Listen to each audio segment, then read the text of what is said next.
Hi there my loves, welcome back to my channel. Today I'm taking you through a brow lamination and tint tutorial showing you how I create lifted, fluffy but still clean brows. This is one of my go-to treatments for my clients who want fuller brows with minimal effort. This is one of those watch and learn tutorials, and if you have any further questions, glowers, please drop them down below and I'm happy to answer them in detail. So how does brow lamination works? Brow lamination works by relaxing the hair structure. It then allows the redirect of brows into a more lifted and uniform shape. When applying the lifting lotion, timing is everything. I follow the manufacturer's guidelines and constantly check the brows to avoid any over processing. However, the processing times almost always depends on thickness, density and the strength of the brow hairs. Not just about what the bottle says, but it's important to consider it. For fine or thin brow hairs, I process the lifting lotions for 3 to 5 minutes. For normal brow hairs, I process for 5 to 7 minutes.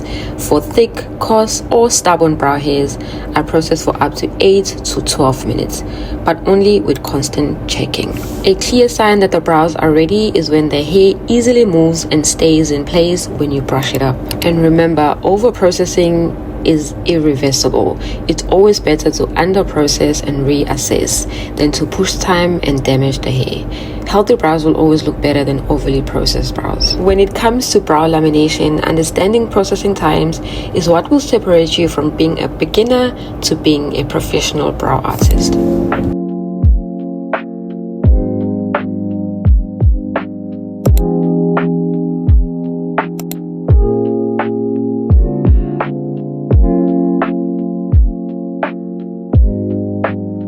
Brow mapping is the foundation of every good brow. Before tinting and shaping, I always map to ensure balance, symmetry and structure. I will take you through brow mapping so you'll understand what is happening. So you'll first separate your brows using the tip of the nose. You will draw a straight line.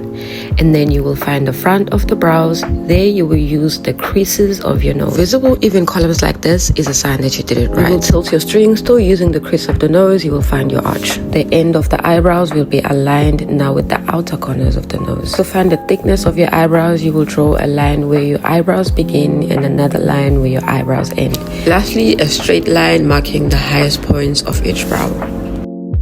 You will then start to connect the lines from the front of the brow to the lowest arch and from the lowest arch to the tail. Again, for your top lines from the front to the arch and from the arch to the tail.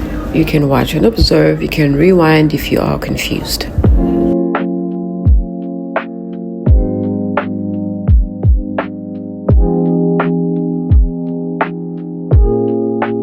And here I am emphasizing our very important professional tip.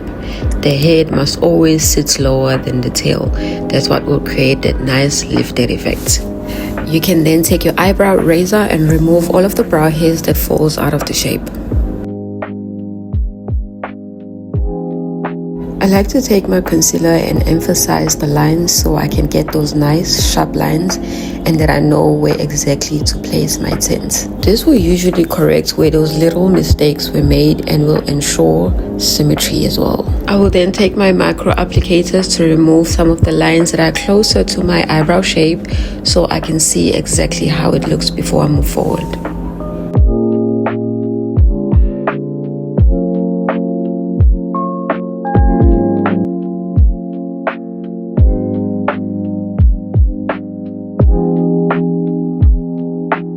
For tints, I use a brand called Bronsun. It's one of the best in the market. It is a hybrid brow dye that is designed to stain both the hair and the skin. To activate the brow gel, it is to be mixed with a cream developer. Now, using any developers can affect performance and longevity. The recommended mixing ratio for Bronsun is 1:1, equal parts of tints and developer. Please mix thoroughly until the texture is smooth, creamy and doesn't have lumps in it. If your mixture is too thick, it will not stain the skin evenly. And if it's too runny, you run the risk of spreading it outside your brow shape.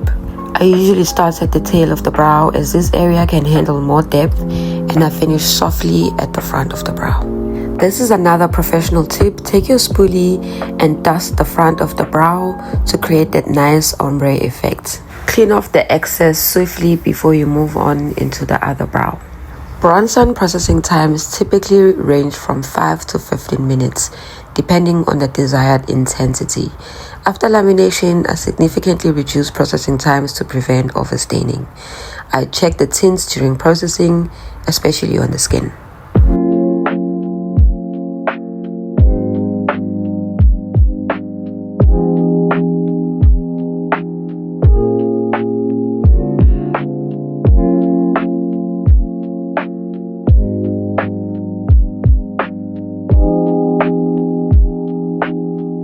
I remove the tint using a damp cotton pad, starting at the front and working towards the tail.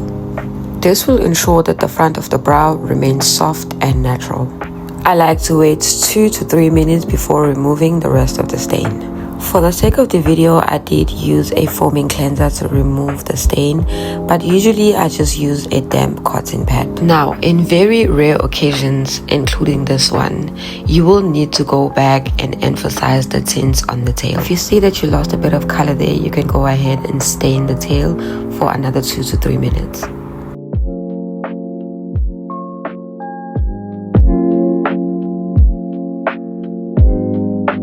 The final step in any brow lamination is restoring back moisture and strength to the hair. The brow hairs has been chemically processed, which means hydration is essential. And nourishing gel or oil is not a step that is optional.